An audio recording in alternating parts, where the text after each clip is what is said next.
Okay, and last thing is start with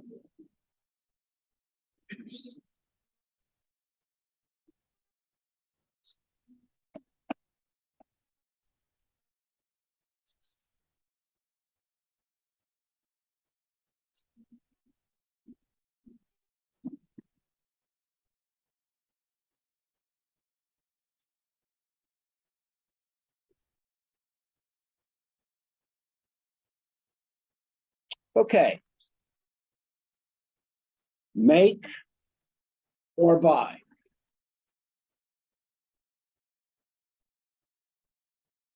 When companies start out from the very, very beginning, when they're coming up with a theme and a reason for existence, many times they just simply step into things. They eventually are going to come to a decision about whether to make or whether to buy. Make or buy is probably the most fundamental choice that an organization can make. And so what does that mean? Buy means that I am going to purchase everything that isn't what would be considered my core competence. So if any of you go get your MBAs, one of the things about the MBAs they'll talk about is to focus on your core competencies and nothing else. What that would mean is this: I give this in my graduate classes. I ask them, where are the Sony factories?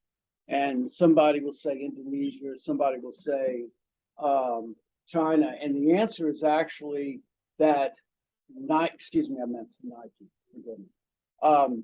The answer to that is that Nike owns no factories whatsoever.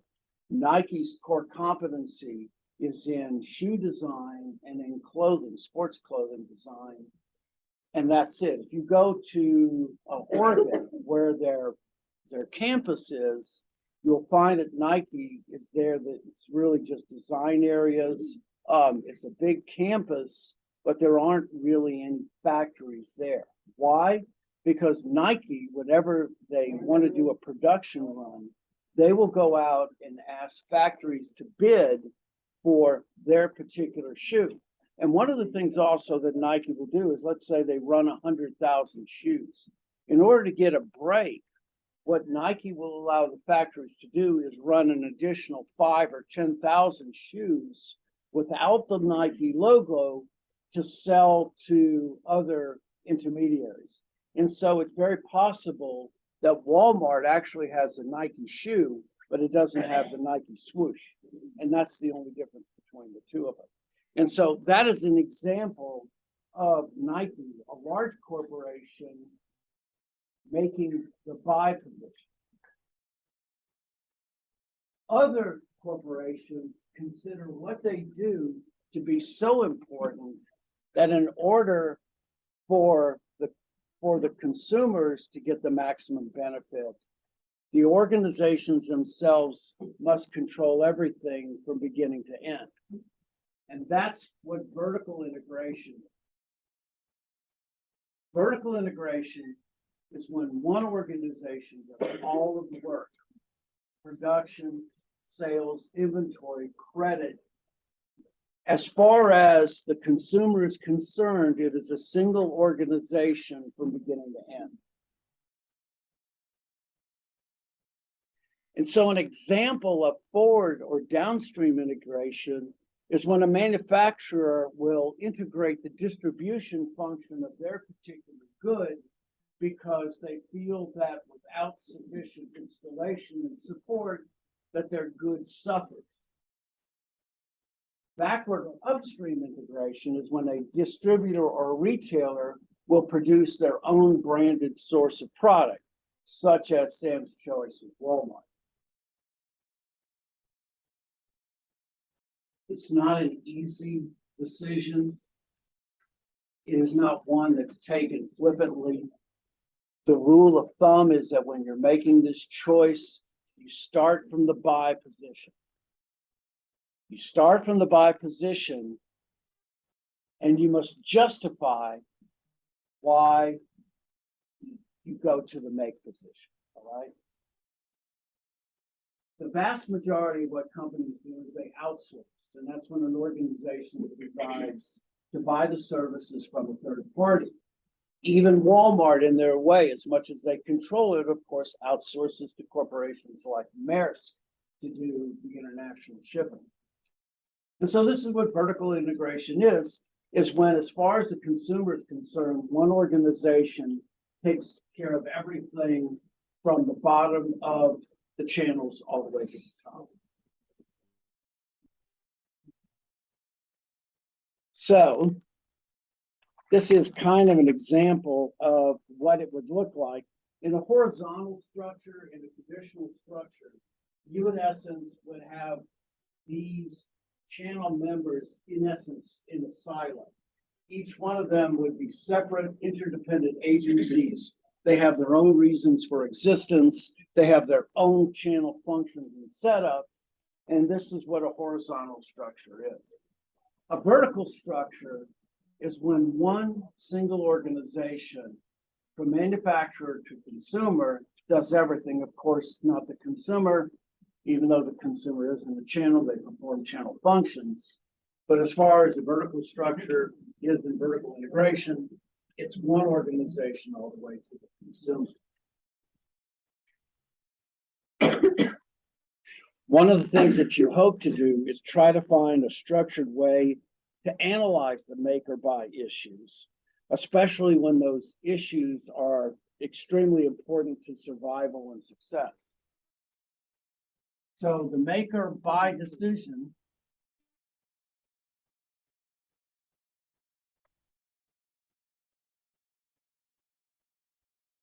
is basically a decision to integrate all channel functions.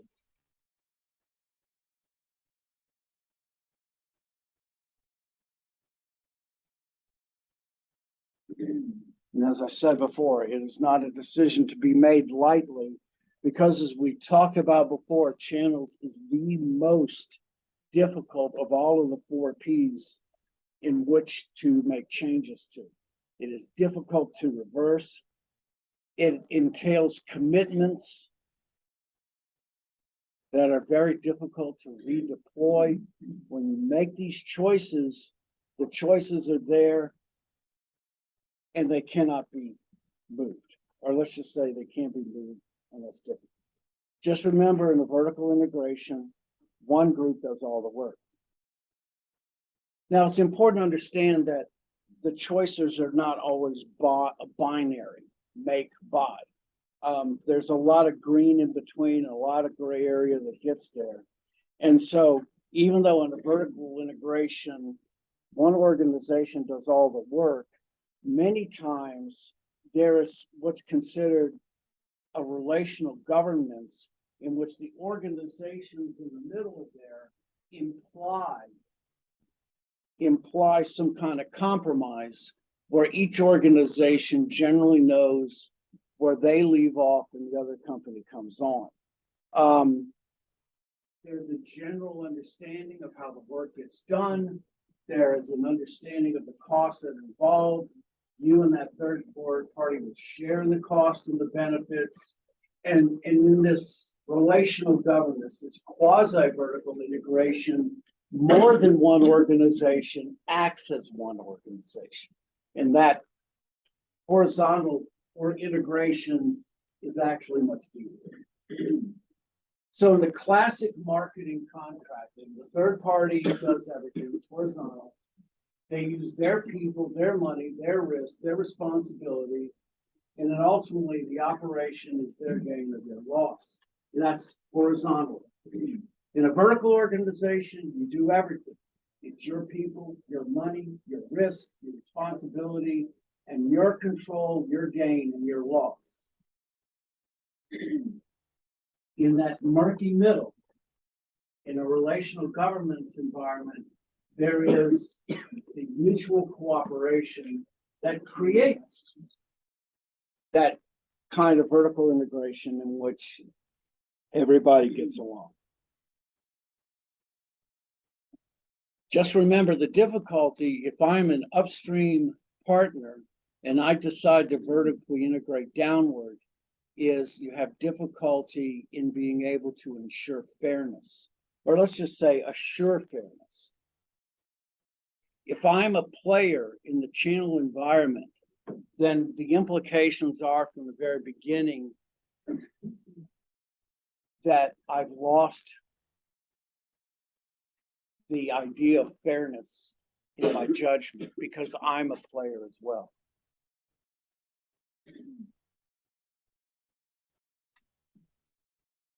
The best way to know whether shared governance works or not is basically to ask your customers. Do they know where one organization begins and the other ends? In a successful relational governance environment, they don't. And that's ultimately what we're hoping for. So continuing on that frame, in the continuum of vertical integration, at the farthest end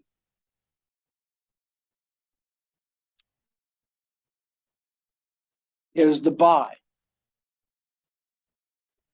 As I've said before, the buy is your set position. It's where you start from, and you must justify the make position. In the buy, every function is outsourced. The manufacturer, distributor, they involve no sharing, no distinctions, and no continuity.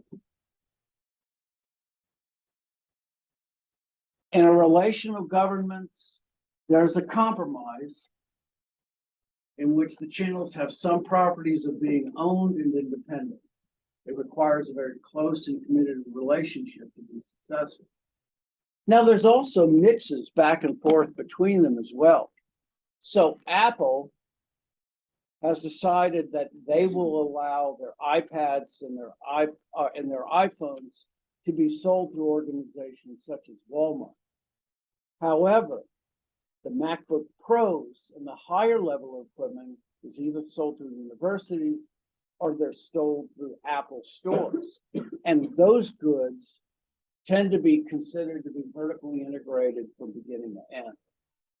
Now, of course, with universities, it's in this relational governance kind of thing. With an Apple store, it's a true vertical relationship. Apple stores, by the way, have the highest per dollar revenue per square inch of any retail environment in the world, and that includes diamond stores. So it gives you an idea how much money Apple makes. And the people there get paid flat salary. Apple doesn't manufacture anything either, do they? Yes, They do. with reservations. Okay, Apple does maintain manufacturing locations in California for some of the things. They still do not have any manufacturing for the screens, which is kind of a hazy area there. And it's actually the iPads and the iPhones were the first real break in Apple when they no longer manufactured a majority of their things within the United States. That's when the big break came. I read read Steve Jobs's article and his book, and he states, and I don't see why I would disagree with him, is that the iPad at that time would have been impossible to manufacture in the United States because of the fact that they didn't have the screens. And the screen technology is pretty consistent still.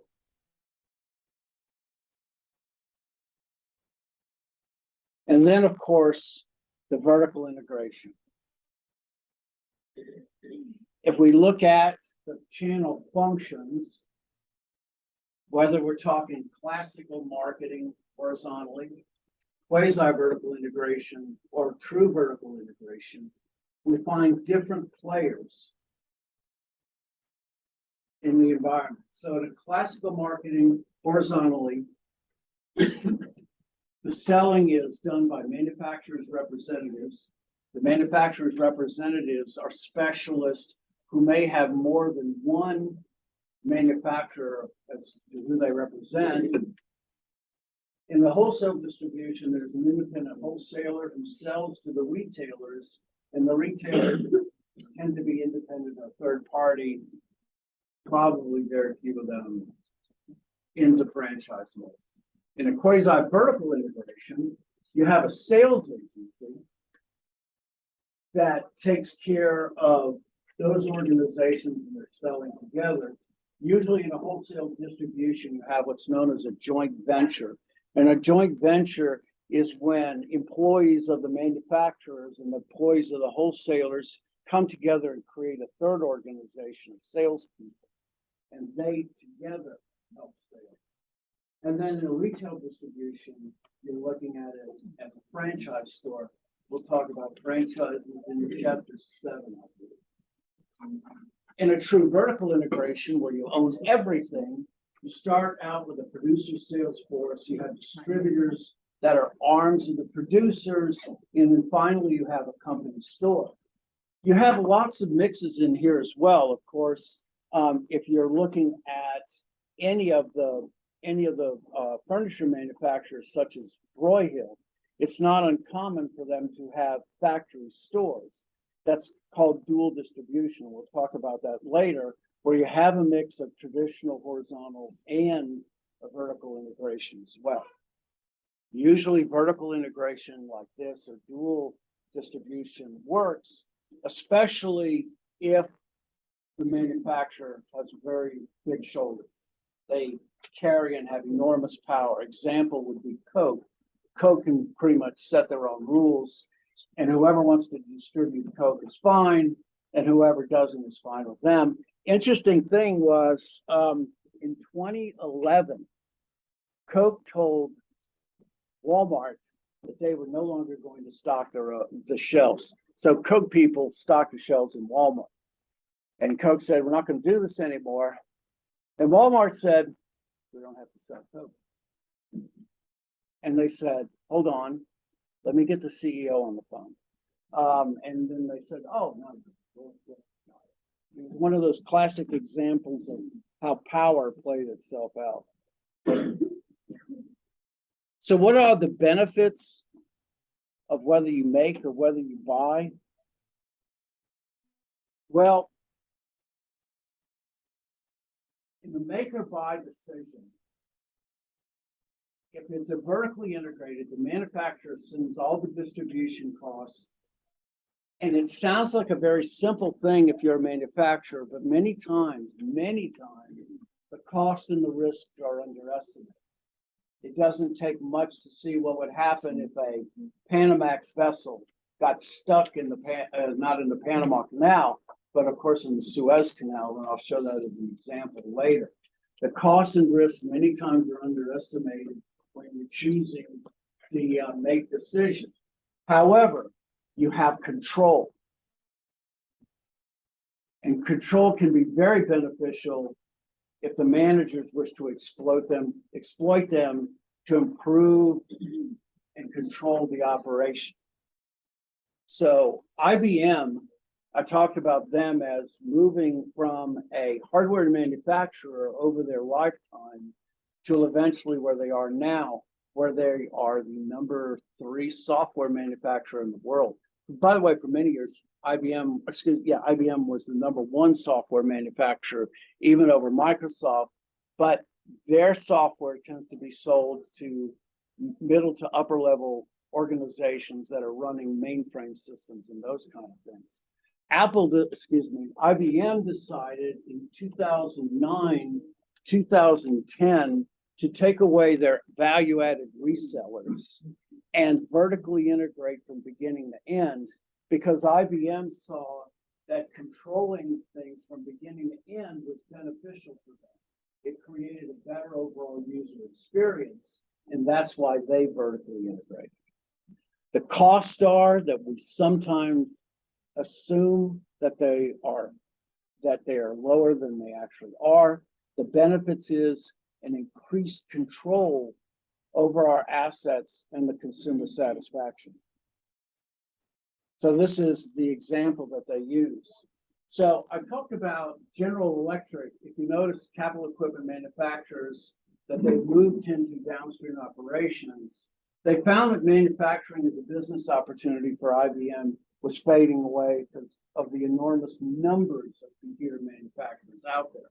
And so IBM, what they did is they integrated downstream. What that also meant was more money, by the way, can be made from maintenance contracts than the actual initial selling of a piece of equipment. And so if you buy any large IBM mid-range or mainframe system, the maintenance contracts on maintaining those generate much more money than the actual manufacturer of the equipment. And so their AS400 lines for mid-range machines, their System 370s, all of those lines are better money generators as maintenance than they are from the manufacturer. So that was what they got out of it. Ultimately, also what it meant is that IBM maintains them themselves. They insist their own contracts. And so there is not the variation that they have with the value-added resellers. The difficulty, however, is that when you get into stuff that you're not necessarily good at. And so they come up with this definition of Allianz, which was an insurance company, and they acquired Dresdner, which was an investment bank. And these two particular businesses are fundamentally different from each other. Allianz bought them, but they had no knowledge of what investment banking is. It does not fit in with insurance. And ultimately what can happen is that it can lead to a breakup, especially with a culture clash of organizations when one organization doesn't understand the other.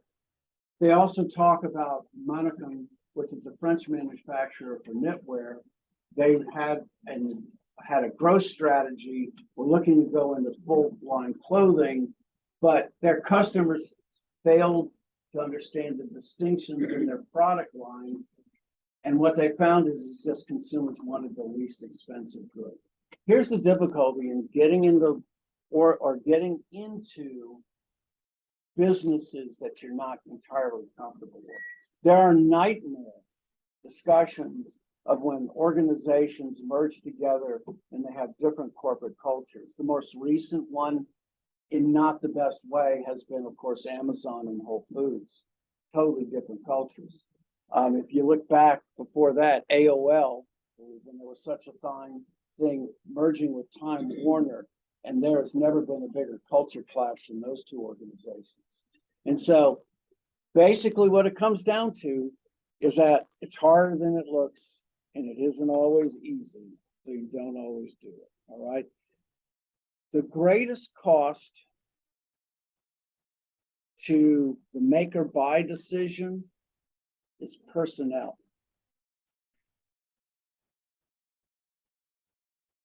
The difficulty in vertical integration comes down when you lose the knowledge that is obtained in the channel environment, and especially when you vertically integrate. If you don't carry that knowledge with you, you can get in a world of hurt.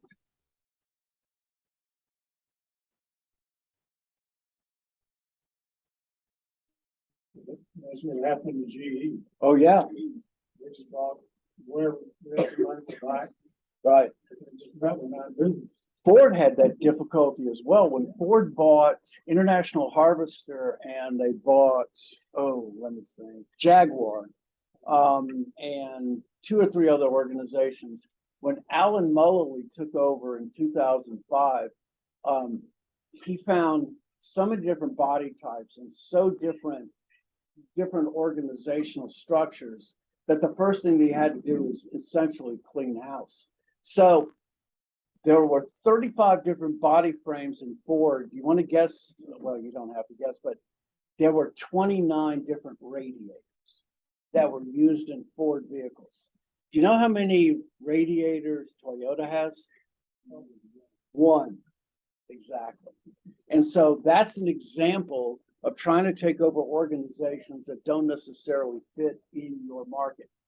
The overall thing is that vertical integration is not as easy as it looks. So we're finished for today. We'll talk about idiosyncratic knowledge, the specialties within our vertical organizations. Your grades have been posted, and I will post this video within the next hours. For those who have to make up tests, please come with me and we'll set up times, okay? See you. Thank you. Yeah. I thought it was a chapter. Awesome. I started off making all the clothes myself, and then Really? with the print shop, Uh-huh. this like quasi vertical integration. I love like work for them and then Yeah. print my stuff and then like work out for both of us. Cool, man. Thanks. Have a good Appreciate one. it. You bet. Yeah, I won't be- that goes on. Follow up on this. Well, I'll have. What? There. And. Thank you. Have a good one. Thank you. You're welcome. You're welcome. I'm gonna leave them on Thursday, but I emailed you about it. Yes. I just didn't know where I'm taking it tomorrow at 3. Okay. Where do I need to? Come to room 4112 4112. and we'll take it. You'll take the test somewhere in the hallway. So Thank you. you're welcome. I also need to see you. Okay. Whenever I was thinking maybe Thursday after class, if that's doable. Sure. I mean, I would probably put you in the hallway. Do it that way. Yeah, but that that's fine. Just remind me. Just okay? right after class on Thursday. Right after class. Perfect, thank you. Yes. Okay. I'm Good luck. actually major. Cool. My minor is marketing, so that's why. That's awesome. It's That's like great a design. it's in High Point through like the furniture market. Oh, cool. So we like applied to go, and there's a few of us going That's great. and like tour like the furniture manufacturers and stuff. Well, I'll have the videos up from now on. Okay, so Okay. you won't miss anything. All right. Thank you.